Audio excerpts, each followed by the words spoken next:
and go across to my colleague Shivarur. Shivarur, give us the latest sentiment analysis as things stand at this time. I will come back to you, Smriti Irani. Just give it a moment. Shivarur, take it away. It's an absolute all-out brawl online, Rahul. As Rishika was just pointing out a moment ago, we're already trending first 4, then number 2, then number 1 in India. A lot of people, hundreds and thousands of tweets coming in. Let's just give you a sense of where the sentiment analysis is. And doesn't that paint a beautiful picture? Look at that graphic representation. The positive sentiment started at 82 when we began the program.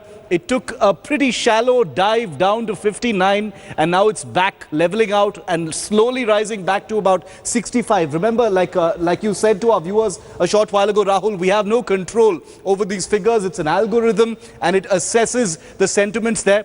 18 was the negativity at the beginning. It spiked to 30, went all the way up to 41, and people are now leveling out. Remember, the armies from the BJP as well as the Congress are both fighting each other online right now, and it's dipped a little bit to 35. So it's a pretty close fight. 65 positive, 35 negative, Rahul. Can we also run a heat map analysis, Shiv, to get a sense of where Rahul Gandhi is picking up his positive responses for, where the negative response is coming from? I just want to explain how this runs. On the responses that we are giving, Shivarur will now look at the 6 big cities of India and run you through where Rahul Gandhi is getting more positive and more negative responses. Shiv, take it away. All right, let's give you a national perspective of where all that positivity is coming from. Take a look at that. The green dots give you a sense of where all the positive tweets are coming from. Delhi is largely positive for Rahul Gandhi, 26% negative. In Ahmedabad, Modi's stronghold, 73% positive, 27% negative. That's incredible. We usually get that kind of sentiment. Take a look at the south part of the country and the east. In Hyderabad, 31% positive, 69% negative. That should be a worry for Rahul Gandhi. 62% positive and 38% negative in Chennai. 47 to 53 in Bangalore, which is about an equalizer. Similarly, also in Kolkata. So pretty disparate figures we're getting from all across the country. Interestingly, a very positive sentiment in Ahmedabad and a very negative sentiment in Hyderabad, Rahul. Okay, it's mostly in the south that Rahul Gandhi is doing really badly at this time. Very interesting numbers. They're doing well in Delhi, doing well surprisingly in Ahmedabad, but getting hammered in the south when it comes to this interview. This is live. This is completely beyond our control. It's fully auditable. The figures can be put out there. I want to go across to my colleague Javed Ansari, who did this interview. It's his first interview in Hindi, Javed. What was your sense from the interview in terms of his body language, especially given the negative perception that came away from his first interview? Rahul, I must say he appeared remarkably relaxed, a lot more confident. His body language was very positive. He engaged, he looked you in the eye, which this is something which Rahul doesn't do very often. He did this. And he was, he appeared a lot more in control of his facts and also control of his thought process on where he wanted to go, what his vision was about India. He spoke at great length about his vision, about the economic plan. You may or may not agree with what he said, but for the first time he opened out and spoke fearlessly. This is a Rahul Gandhi we've not seen very often in the past, and without being immodest, I'd like to say that this time he's really opened up. He opened up and spoke of things that he had not in the past. Okay, you're saying that he's opened up, spoken of things he hasn't, and he's more calm and more collected than earlier. So that will be my last question, and we've got just the final comments to go. I want to go across first to Dr. Singhvi. Dr. Singhvi, to you first, your final comments, and on the back of this, we will run the final answers on this program, the live Twitter debate. Javed says that more calm, more okay, Smriti Irani has a hand up. She says she must speak first. Okay, Smriti, absolutely, because yes, Dr. Singhvi got an opportunity. So to you, ultimately, Gandhi. Just one by one. Smriti Irani and Dr. Singhvi, allow me to step in. Dr. Singhvi, you will speak second. Let Smriti speak first. Go ahead. Is Rahul Gandhi now more in control of facts, figures? I will speak last. ये आप अमेठी गई और जो UP का अंदाज है पहले आप. I'm getting to see that from both sides, both wanting to have the last round. That's okay. पहले आप. So do we have some clarity on who's speaking? आप सब इतने पक्ष में बोले हैं. तो एक व्यक्ति जो विपक्ष में है वो अंत में बोले. हम किसी के पक्ष में नहीं, हम पक्ष में है ना विपक्ष में. We are fiercely non-aligned. That's our credo. That's the way we do our journalism.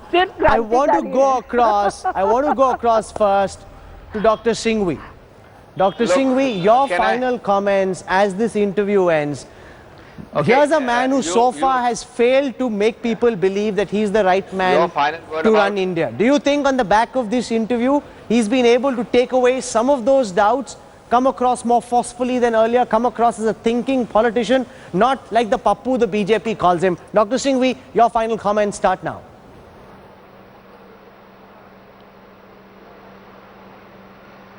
Well, your final decision on who spoke last should have prevailed. But the BJP has a classic habit of blaming the goalkeeper whenever it's showing 65% positive for Rahul Gandhi and 35 no. So that certainly can't be described as a loss. All I'll say is these Twitter figures don't matter to me ultimately.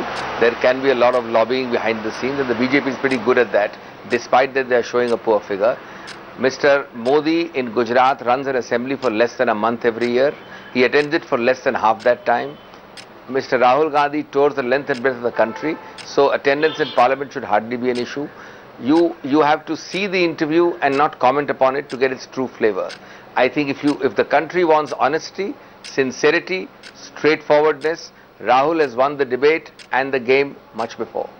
If the country wants doublespeak and rhetoric, a constant taunt and insult, but always running away from facts, and most importantly, what's the point of sending Smriti Irani to debate? Why does Mr. Modi not debate? Rahul Gandhi is not debating either. That goes both ways. Instead of Smriti Irani, if Narendra Modi had come, you would have had to send Rahul Gandhi. Are you prepared to do that, Dr. Singhvi? Are you prepared to send Rahul Gandhi to a live debate? Half an hour ago. Please don't distort. Rahul Kanwal, don't distort the answer. Rahul Gandhi debated or discussed half an hour ago. Half an hour ago. Where is Mr. Modi? Okay. The elections are halfway over. Where is he given the interview? Okay, Smriti Irani. You have to be specific in Okay, sir, your time is up. I can't allow you to overshoot. Your time is up. That's where it ends. Smriti Irani, your final comments. More calm, more collected with facts and figures, allowing himself to be questioned, unlike Narendra Modi, who speaks from the pulpit and doesn't take open questions. Smriti Irani, your final comments, madam. Absolutely wrong. Absolutely wrong. Narendra Modi might not be speaking to you, but he's definitely speaking to reporters and giving answers to questions posed to him. Dr. Singhvi and what Javed Ansari today said is what is important for a leader is to look a reporter in the eye. What is important for the leader is not to attend parliament, but to roam across the country. What is important for a leader is to look calm and composed, even if the leader does not deliver on promises of development. What is Rahul Gandhi's leadership quality? The people of Amethi and I can show it to you tonight. This is what Rahul Gandhi's leadership is all about. To keep the people that he supposedly represents in parliament absolutely immersed in darkness, to ensure that women in villages like Nizamuddinpur eat food scraping it off the pavement, to make sure that he comes and does Shilanyas for a steel factory twice in Jagdishpur, never opens the factory, never gives jobs to the young, to speak about women's empowerment all over the country, but does not open colleges for women in his own constituency. That's if where that it is ends. What leadership is all about. That's where it ends. I must close this debate over here. Country. Let's have the final results. Shiv Arur, what are the final results of the Twitter debate? Let's just pull those figures up for you now to show you what the sentiment analysis is at the end of the day. It was 65-35 at last check. Let's see where it stands as we wind down this program. Remember, a quick reminder, 18 negative, 82 positive is where it began, and it's upped just a little bit from the last time we checked. Rahul, the final tally, 66% positive and 34% negative. I think the Congress is going to be pretty happy with that. Congress supporters in overdrive, pushing for Rahul Gandhi. 66% positive responses on this interview. This is in fact the first Twitter debate that the Congress has won. So well done, Dr. Singhvi. Yeah, last time you came, the party didn't win, but this time you have. So well done for that. This, of course, is a Rahul Gandhi interview, and therefore people coming out and commenting on what he said.